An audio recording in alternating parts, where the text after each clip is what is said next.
Still, there were some ideas for the earthquake prediction.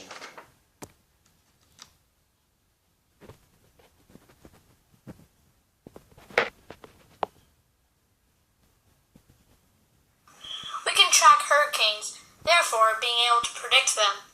But we can't do the same for earthquakes, because we don't have any way of telling or even tracking them, making them impossible to predict.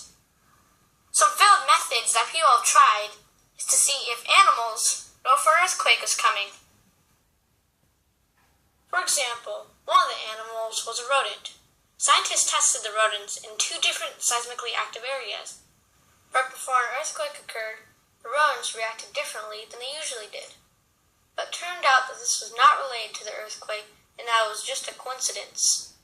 Some other methods that people have tried to see if the small amount of gas inside most rock will get released all at once a couple of minutes before the earthquake occurred. This did not work because it turned out that gas in the earthquake were usually 500 to 1,000 miles away. Some scientists want to try an earthquake prediction method where they use P waves and S waves.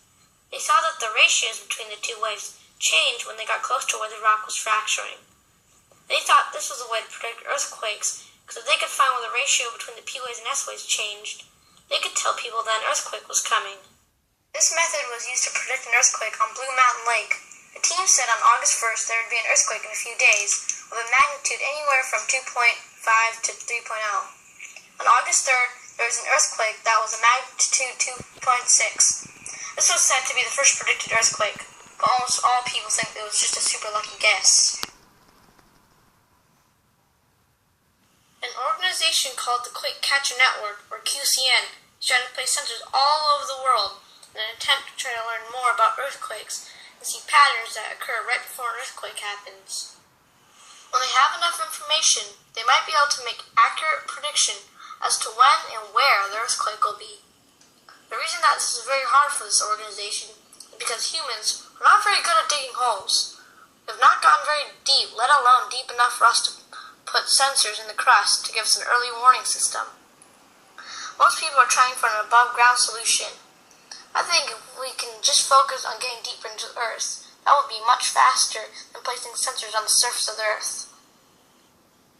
Earthquake prediction is going to be very valuable because if there is another 9.1 earthquake, we can helicopter people out to safety, at least out of harm's way.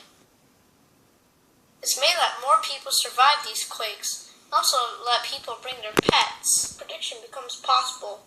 Many things will change, including the average number of deaths for earthquakes.